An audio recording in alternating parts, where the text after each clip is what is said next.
بالله من الشيطان الرجيم بسم الله الرحمن الرحيم كيف تكفرون بالله وكنتم أمواتا فأحياكم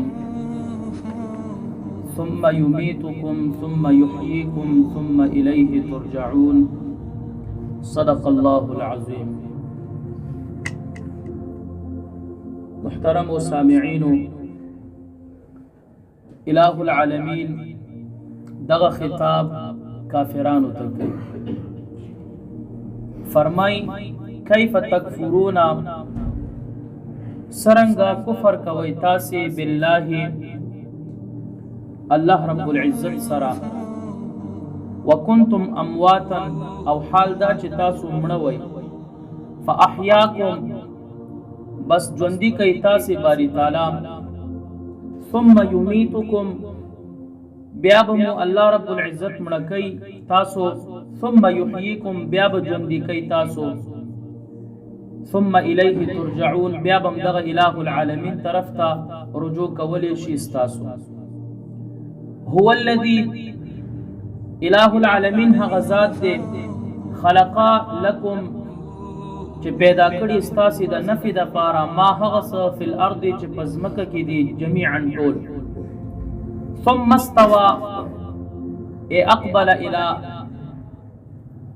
استوى الى السماء بیا قصد کو متوجه شو په طرف د اسمان یعنی په پیدا کولو د اسمان طرف ته فسواهن بس برابر کړل باری تعالی اسمانونه 7 سماوات و اسمانونه وهو بكل شيء عليم او الہ العالمین په هر شی باندې علیم دی زیاده پوهه. دغه خطاب کافرانو ته دی. دغه کافرانو د الله رب العزت د وحدانیت انکار وکړو، د هغې د تخلیق انکار یې وکړو، د هغې پیغمبر محمد صلی الله علیه وسلم انکار یې وکړو، د قرآن عظیم الشان انکار وکړو.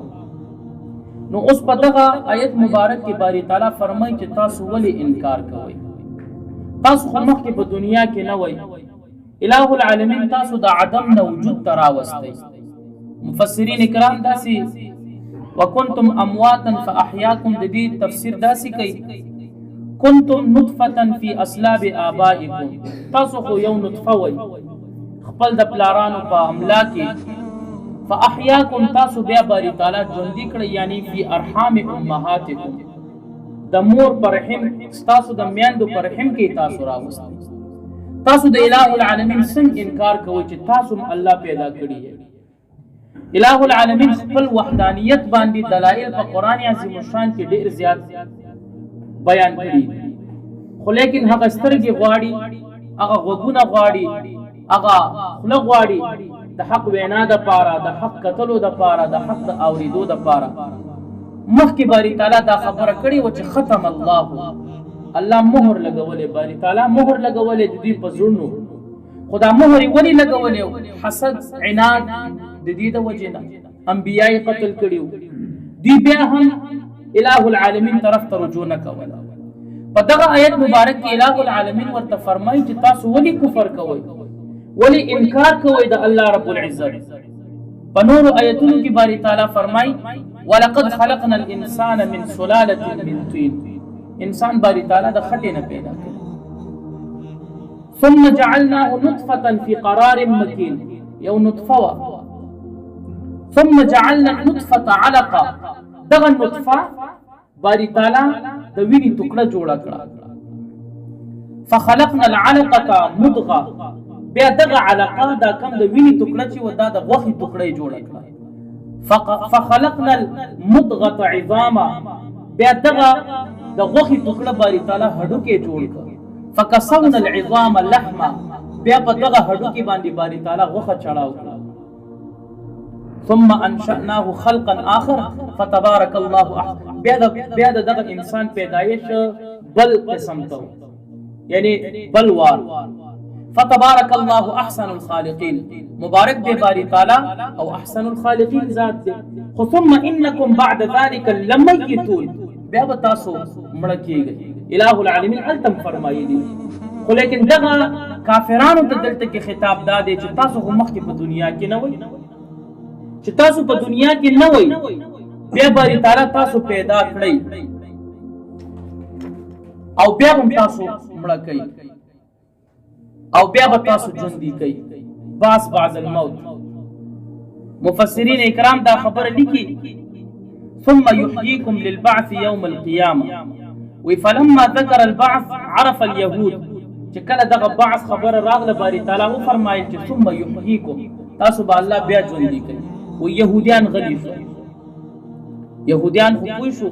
وانكر ذلك المشركون او د دین مشرکانو انکار وکړ فقالوا مشرکانو دا خبره وکړه ومن يستطيع ان يحيينا بعد الموت سوق طاقت لري چې موږ به د مرګ نه بعد بیا ژوندي کړو سوق طاقت لري نو الہ العالمین کو طاقت لرلی شو الله رب العزت خو هغه ذات دی چې عدم چې یو شی موجود نه وي او وجود ته راشي هغه کمال وي چې کله وجود ته راشي نو بیا کا د هغې په ډیزاین باندې بیا هر څوک لګیایي شیان جوړوي بدیع السماوات والارض پیدا کوونکی د آسمانونو او د ځمکې خو لیکن بدیع لفظ دا د بدعت نه دی څه معنا چې مخکې څه میټیریل یا وغیره څه داسې تصویرات نه خو باری تعالی بغیر د دغې نه اسمان هم جوړ کړ ځمکې هم جوړه کړه دومره غټه ځمکه دومره اسمان غټ خو لیکن د مشرکانو دغه انکار په دې باندې نو فنزل قوله تعالی وی الله رب العزت دا قول بیا نازل کړ چې کله انکار دغه مشرکین وکړ چې موږ به بیا څوک ژوندي کړي بیا به موږ څوک ژوندي کړي دغه بدبختو خلکو دا خبره کوله چې کله انسان مړ شي د هغې نه بیا خاوره جوړ شي بیا طوفان او زلزلې وغیره راشي دا هوا اخوا طرف ته اخوا او دې خوا لاړ شي بیا د یو بل د خاوره داسې ملاو شي نو الہ وی دا به څوک بیا را یو ځای کي واپس دې ته خو پته نه وه که نه هغه ذات خو موجود دی چې مخکې نه تاسو نه وئ او تاسو یې پیدا کړي وئ نو بیا الہ العالمین دغه آیت نازل کړ هو الذي خلق لكم الہ هغه ذات دی چې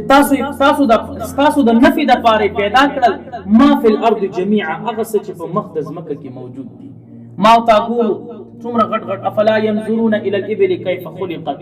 والى السماء كيف رفعت والى الجبال كيف نصبت والى الارض كيف سطحت ودي نګوري چې الله افلا ينظرون الى الابل چې اوخي څنګه جوړ کړي اسماني څنګه بر جوړ کړي ځمکه څنګه جوړه کړي دا غرونه څنګه پیدا کړي د غر نه خو ته غټ نه یې د اسمان نه خو ته غټ نه یې ځمکې نه خو ته غټ نه یې کړه الله رب العزت چې دومره غټ غټ مخلوق پیدا کړي خو ته خو د دې په نسبت باندې ډېر ورکوټې مخلوق دي الہ العالمین فرمایي ثم استوى الى السماء بیا باری تعالی قصد کو یا متوجه شو اسمان طرف ته فسواهن 7 سماوات و اسمانونه باری تعالی پیدا کړل او دلته کې دا خطاب هم دغه کافرانو ته چې ګورئ الہ العالمین کان غټ مخلوق پیدا کړی چې هغه ځمکه او اسمان قل أئنكم لتكفرون بالذي خلق الأرض حامیم سجده کې څلېروي ویشتمه سپاره کې الہ العالمین د هغې ذکر کړی رسول الله مبارک ته فرمایي چې ته ووایه چې تاسو ولې کافران کېږئ په هغه ذات چې خلق الارض فی یومین چې ځمکه یې په 2 ورځو کې جوړه کړه بیا راځي چې ذلک رب العالمین همدغه الہ العالمین دا رب العالمین د تمامو مخلوقاتو رب دی نو په دغه ځای کې بیا فرمایي چې وهو بكل شیء علیم الله رب العزت په هر شي باندې علیم ذات دی مفسرین اکرام لیکي چې ان الذي خلق لكم ما في الارض جميعا وخلق السماوات پس مکه کې تمام اشیاء پیدا کړل باری تعالی اسمان هم پیدا کړ قادر على ان يحييكم بعد الممات وي په دې باندې قادر دی چې پس د مرګ نه تاسو بیا راځي او د دوی دا عقیده و چې مونږ پس نه مرګ به څوک دي چې دا مونږ واپس راژوندي کړي نو باری تعالی دلته کې خپل د وحدانیت باندې هغه دلایل دي کفارو ته بیان اللهم وفقنا لما تحب وترضى